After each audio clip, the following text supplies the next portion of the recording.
সব সুযোগ সুবিধা নিয়ে আপনার আতিথেয়তায় প্রস্তুত আমানুল্লাহ কনভেনশন সেন্টার। এখানে সেমিনার, বিয়ে, জন্মদিন সহ সব ধরনের পার্টির আয়োজন করুন নিশ্চিন্তে। 65,000 স্কয়ার ফিটের সেন্টারের সুপরিসর হলরুমে 800 অতিথিকে আতিথেয়তা করা সম্ভব। রয়েছে আরো 500 অতিথি স্থান সংকুলানের ব্যবস্থা। 120টি গাড়ি পার্কিং, সেন্ট্রাল এসি, সার্বক্ষণিক জেনারেটর, ওয়াইফাই এবং সেন্টার জুড়ে আছে সিসি ক্যামেরা। ইভেন্ট ম্যানেজমেন্টের জন্য আমরা রয়েছি আপনার পাশে। Amanullah convention centre, Sylhet.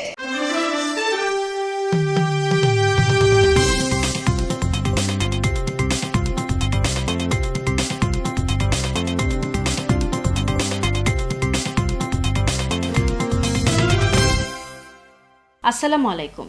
আমন্ত্রণ সবাইকে সিলেট স্টুডিও থেকে চ্যানেল এস সিলেট নিউজে। আপনাদের সঙ্গে আছি আমি রোহেনা সুলতানা। শুরুতেই জানিয়ে দিচ্ছি প্রধান শিরোনাম। সিলেটে তারের জঞ্জাল কেটে ফেলায় ইন্টারনেট ও স্যাটেলাইট গ্রাহকদের দুর্ভোগ।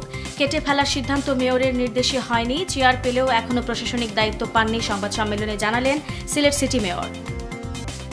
বিয়ানীবাজার পৌরসভা নির্বাচনে দলীয় সিদ্ধান্ত উপেক্ষা করে আওয়ামী লীগের একজন প্রার্থী স্বতন্ত্র হিসেবে নির্বাচন করছেন। বিএনপি প্রার্থীও পিছিয়ে নেই প্রচারণায়। জামায়াত মনোনীত প্রার্থী স্বতন্ত্র হিসেবে অংশ নিচ্ছেন নির্বাচনে। বিশ্বনাথের রামপাশা ইউনিয়নের প্রায় 15টি গ্রামের 500 বন্যা কবলিতদের মধ্যে ত্রাণ সামগ্রী বিতরণ। রাজন হত্যা মামলায় সৌদি প্রবাসী কামরুল ইসলাম সহ 4 আসামিকে বিচারিক আদালতের দেওয়া ফাঁসির রায় বহাল রেখেছেন হাইকোর্ট। এবং হাওর অঞ্চল বলে খ্যাত নেত্রকোনা জেলার মোহনগঞ্জের সুবিধাবঞ্চিত গরিব মানুষের পাশে দাঁড়িয়েছেন ক্যাপ ফাউন্ডেশন ইউকে।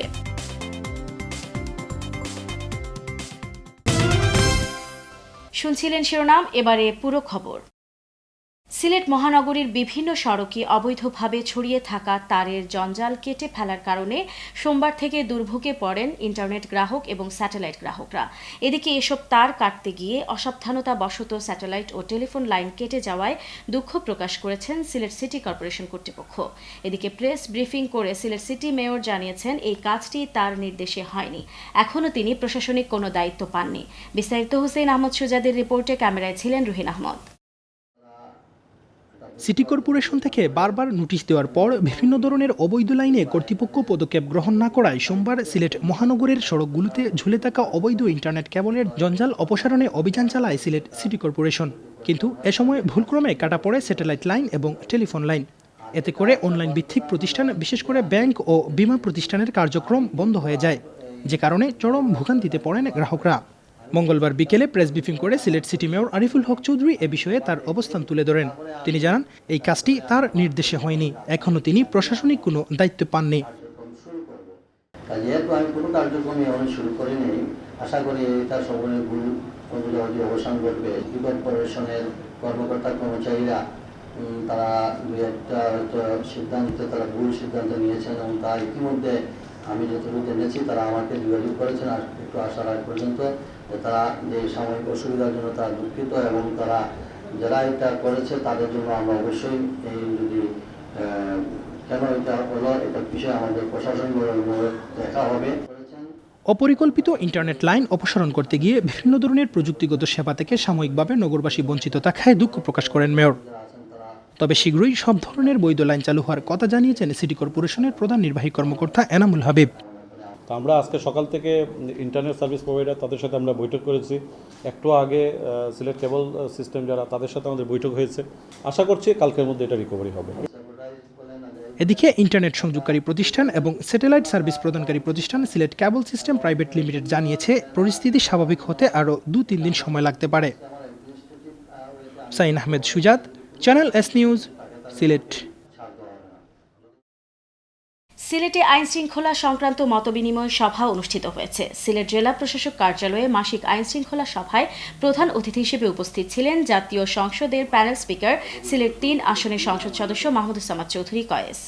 সভায় বলা হয়, প্রধানমন্ত্রীর নেতৃত্বে বাংলাদেশ যখন বিশ্বের সাথে তাল মিলিয়ে এগিয়ে যাচ্ছে, তখনই জঙ্গি গোষ্ঠীরা বাংলাদেশকে জঙ্গি রাষ্ট্র হিসেবে বিশ্ববাসীর কাছে তুলে ধরতে দেশের বিভিন্ন স্থানে জঙ্গি হামলা ঘটাচ্ছে। তাই আইন শৃঙ্খলা বাহিনীর সদস্যরা সবসময় সজাগ থাকতে হবে। আইন শৃঙ্খলা সভায় সভাপতিত্ব করেন সিলেট জেলা প্রশাসক রাহাত আনোয়ার। বিশেষ অতিথি ছিলেন আওয়ামী লীগের সাংগঠনিক সম্পাদক মিসবাহ উদ্দিন সিরাজ। এছাড়াও উপস্থিত ছিলেন বিভিন্ন উপজেলা নির্বাহী কর্মকর্তা, ভারপ্রাপ্ত কর্মকর্তা সহ জনপ্রতিনিধিরা। সিলেটের দক্ষিণ সুরমায় আতিয়া মহল সহ সহ বাংলাদেশের বিভিন্ন স্থানে জঙ্গি মুক্ত করতে গিয়ে আইন শৃঙ্খলা বাহিনীর সদস্য সহ যারা মৃত্যুবরণ করেছেন তাদের মাগফিরাত কামনা ও তাদের পরিবারের প্রতি সমবেদনা জ্ঞাপন করা হয়। বিয়ানীবাজার পৌরসভা নির্বাচনে দলীয় সিদ্ধান্ত উপেক্ষা করে আওয়ামী লীগের একজন প্রার্থী স্বতন্ত্র হিসেবে নির্বাচন করছেন। পাশাপাশি বিএনপির প্রার্থী দলীয় প্রতীক নিয়ে নির্বাচন করছেন। জামায়াত মনোনীত প্রার্থী স্বতন্ত্র ব্যানারে নির্বাচনে অংশ নিয়ে প্রচারণা চালিয়ে যাচ্ছেন। অনেকেই এসব প্রার্থী সরকার দলের চাপে প্রচারণায় বাধাগ্রস্ত হওয়ার আশঙ্কা করলেও বাস্তবে তা ভিন্ন। এম হাসানুল হক উজ্জ্বলের ধারাবাহিক প্রতিবেদনের দ্বিতীয় পর্বে থাকছে বিস্তারিত। ক্যামেরায় ছিলেন রুহেল আহমদ। নির্বাচনের পূর্বে প্রার্থী ও তাদের সমর্থকদের মধ্যে অনেকটা ভয় ছিল আওয়ামী লীগ প্রার্থীর পক্ষের লোকেরা বিরোধী দলীয় প্রার্থীদের নানাভাবে হয়রানি করবে। কিন্তু বিয়ানীবাজারের বাস্তব চিত্র ভিন্ন। সকল প্রার্থী নিরাপদে তাদের প্রচারণা চালিয়ে যাচ্ছেন। আওয়ামী লীগ ও বিএনপির মেয়র প্রার্থী অতীতের হিসেব নিকেশ করে বলেছেন, বিয়ানীবাজারের জনগণের আস্থা তাদের প্রতি রয়েছে, তাই কে যোগ্য জনগণই তা ব্যালটের মাধ্যমে প্রমাণ করবেন। 16 বছর পরে এই প্রথম বিয়ানীবাজার পৌরসভার নির্বাচন অনুষ্ঠিত হচ্ছে। সেখানে সকল দল অংশগ্রহণ করেছে। আমি চাই আমরা একটি শান্তিপূর্ণ পরিবেশে সকলের অংশগ্রহণের মাধ্যমে একটি অবাধ এবং নিরপেক্ষ নির্বাচন চাই। আমাকে দানের শীষে আপনারা ভোট দিয়ে এই বিয়ানীবাজার পৌরসভার উন্নয়ন করার সুযোগ দান করবেন। আমি নির্বাচনী প্রচারণা করতে গিয়ে এখন পর্যন্ত কোনো বাধার সম্মুখীন হয়ে নাই। ইনশাল্লাহ প্রশাসন থেকে নিয়ে সবাই সর্বোচ্চ সহযোগিতা করে আসছে। বিয়ানীবাজার পৌরসভা নির্বাচনে স্বতন্ত্র মেয়র প্রার্থী হিসাবে নির্বাচন করছেন উপজেলা পরিষদের সাবেক ভাইস চেয়ারম্যান আবুল কাশেম পল্লব ও জামাতে ইসলামের পৌর আমির মাওলানা জমির হুসাইন। তারাও বিজয়ের ব্যাপারে আশাবাদী। আমার কাজ হচ্ছে প্রত্যেকের ঘরে ঘরে যাওয়া, প্রতিটি ভোটারের কাছে যাওয়া আমার কাজ। আর পাস ফেল যেটা, ওইটা তো আল্লাহ রব্বুল আলমিনের কাজ, ওইটা আল্লাহ রব্বুল আলমিন করবেন। আমি মনে করি যোগ্য দেশপ্রেমিক এবং একজন দিনী ব্যক্তিরে নির্বাচিত করা দরকার। এই হিসাবে আমি আপনাদের সামনে আমি নিজেরে পেশ করলাম। আপনাদের যোগ্যতার ভিত্তিতে আমারে বিবেচনা করবা। পৌরসভা নির্বাচনে 6 জন প্রার্থী ভোটারদের দুয়ারে দুয়ারে যাচ্ছেন। তারা ভোট প্রার্থনা করছেন।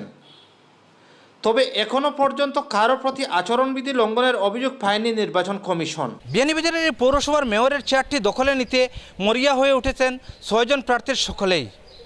তবে কে হচ্ছেন পৌরপিতা তা 25 এপ্রিল ভোট দিয়েই নির্বাচিত করবেন জনগণ। তাই সেই দিন পর্যন্ত অপেক্ষায় থাকতে হবে সকলকে। এম হাসানুল হক উজ্জ্বল, চ্যানেল এস নিউজ, বিয়ানীবাজার। সিলেটে প্রথমবারের মতো বিভিন্ন স্কুল, কলেজ এবং বিশ্ববিদ্যালয়ের ছাত্রছাত্রীদের অংশগ্রহণের মধ্য দিয়ে উৎসবমুখর পরিবেশে রাই স্কুল সিলেটের উদ্যোগে Cambridge event destination UK and USA শীর্ষক সেমিনার অনুষ্ঠিত হয়েছে। মহানগরীর একটি হোটেলের হল রুমে অনুষ্ঠিত সেমিনারে শিক্ষার্থী ছাড়াও বিভিন্ন প্রতিষ্ঠানের প্রধান শিক্ষক এবং রাই স্কুলের পরিচালকবৃন্দ, শিক্ষার্থীর অভিভাবকরাও উপস্থিত ছিলেন। রাই স্কুল সিলেটের প্রিন্সিপাল মিস্টার ক্রিস্টোফার রালফ ম্যানিং এর সঞ্চালনায় সেমিনারে প্রধান অতিথির বক্তব্য রাখেন ক্যামব্রিজ ইন্টারন্যাশনাল এক্সামিনেশন দক্ষিণ এশিয়ার regional director miss Ruchira Ghosh. অতিথি হিসেবে উপস্থিত ছিলেন সিলেট সিটি কর্পোরেশনের মেয়র আরিফুল হক চৌধুরী এবং ক্যামব্রিজ ইন্টারন্যাশনাল এক্সামিনেশন বাংলাদেশ এবং নেপালের country director miss Sujit Chowdhury. Keynote speaker হিসেবে আমেরিকান স্ট্যান্ডার্ড ইন্টারন্যাশনাল স্কুল ঢাকার principal miss Laurie A Walls বক্তব্য রাখেন। প্রধান অতিথির বক্তব্যে মিস রুচিরা ঘোষ বলেন, বিশ্বমানের শিক্ষা ব্যবস্থাকে ধারণ করে এগিয়ে যাচ্ছে ক্যামব্রিজ ইভেন্টের আওতাধীন শিক্ষা প্রতিষ্ঠানগুলো। শিক্ষাক্ষেত্রে ছাত্রছাত্রীদের দক্ষতা বৃদ্ধি, বিষয়ভিত্তিক সমতা এবং জ্ঞান অর্জনের ক্ষেত্রে পৃথিবীর অন্যান্য শিক্ষা প্রতিষ্ঠানের তুলনায় এই প্রতিষ্ঠানের শিক্ষার্থীরা অনন্য, প্রফেশনাল এবং সকল ক্ষেত্রে নিজেদের যোগ্যতা প্রদর্শনের হেতু বিশ্বের সাথে তাল মিলিয়ে চলার সর্বোত্তম অধিকার রাখে ক্যামব্রিজ ইভেন্টের অন্তর্গত প্রতিষ্ঠানের শিক্ষার্থীরা। সিলেট সিটি কর্পোরেশনের মেয়র আরিফুল হক চৌধুরী বলেন, বর্তমান বিশ্বে জ্ঞান বিজ্ঞানের প্রতিযোগিতা শুরু হয়েছে। এই প্রতিযোগিতার যুগে টিকে থাকতে হলে শিক্ষার্থীদের সর্বশ্রেষ্ঠ শিক্ষা ব্যবস্থার আলোকে গড়ে তুলতে হবে। ক্যামব্রিজ ইভেন্টের আওতাধীন শিক্ষা প্রতিষ্ঠানগুলো সেই যোগ্যতা সম্পন্ন মানুষ তৈরি করবে বলে দৃঢ়ভাবে আমি বিশ্বাস করি। সেমিনার উপলক্ষে হলরুমে স্থাপিত 4টি স্টলে রাই স্কুলের পরীক্ষা বিষয়ক তথ্যাবলী, রাই স্কুলের শিক্ষার্থীদের 9টি ক্লাবের বিভিন্ন কার্যক্রম প্রদর্শন করা হয়।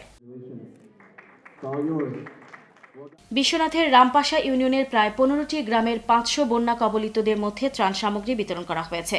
প্রবাসী দাদুভাই সোহেল মিয়া ফাউন্ডেশনের চেয়ারম্যান দাদুভাই সোহেল মিয়া, আজিজ ফাউন্ডেশনের চেয়ারম্যান আজিজ মিয়া সহ প্রবাসীদের অর্থায়নে এবং স্থানীয় চেয়ারম্যান অ্যাডভোকেট মোহাম্মদ আলমগীরের ব্যক্তিগত পক্ষ থেকে এই ত্রাণ সামগ্রী বিতরণ করা হয়েছে।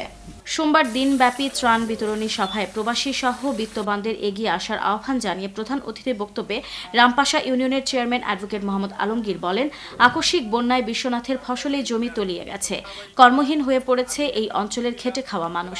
রামপাশা ইউনিয়নের সাবেক চেয়ারম্যান আনোয়ার খানের সভাপতিত্বে ও আরব শাহের উপস্থাপনায় সভায় বিশেষ অতিথির বক্তব্য রাখেন তরুণ সমাজসেবক সায়েদ আলম। সভায় বিশেষ অতিথি ছিলেন রামপাশা ইউনিয়নের panel chairman Abul Kashem member, বিশিষ্ট শিক্ষানুরাগী কবিরুল ইসলাম, বকুল মিয়া, দুদু মিয়া, ফখর উদ্দিন, সানাউর রহমান, সেলিম আহমদ, মধু মিয়া ও কাউসার আহমদ।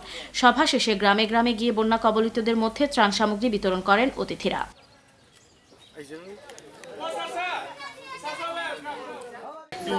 রামপাশা ইউনিয়নকে 500 পরিবারের মধ্যে এই গরিব এবং দুস্থদের মধ্যে যারা বন্যা কবলিত তাদেরকে বেছে বেছে একটা লিস্ট করে তাদের মধ্যে এই ত্রাণ বিতরণগুলো শুরু করি। সিলেট নিউজে নিচ্ছি ছোট্ট একটা বিরতি। আমাদের সঙ্গেই থাকুন, ফিরে এসে অন্যান্য খবরের সাথে দেখবেন। রাজন হত্যা মামলায় সৌদি প্রবাসী কামরুল ইসলাম সহ 4 আসামিকে বিচারিক আদালতের দেওয়া ফাঁসির রায় বহাল রেখেছেন হাইকোর্ট। সিলেট ইকরা প্রতিবন্ধী শিশু হাসপাতাল পরিদর্শন করেছেন যুক্তরাজ্যস্থ লাইকস এক্সেল ফাউন্ডেশনের নেতৃবৃন্দ। আরও বেশি করে সহযোগিতা করার আশ্বাস। এবং হাওর অঞ্চল বলে খ্যাত নেত্রকোনা জেলার মোহনগঞ্জের সুবিধাবঞ্চিত গরিব মানুষের পাশে দাঁড়িয়েছেন ক্যাপ ফাউন্ডেশন ইউকে।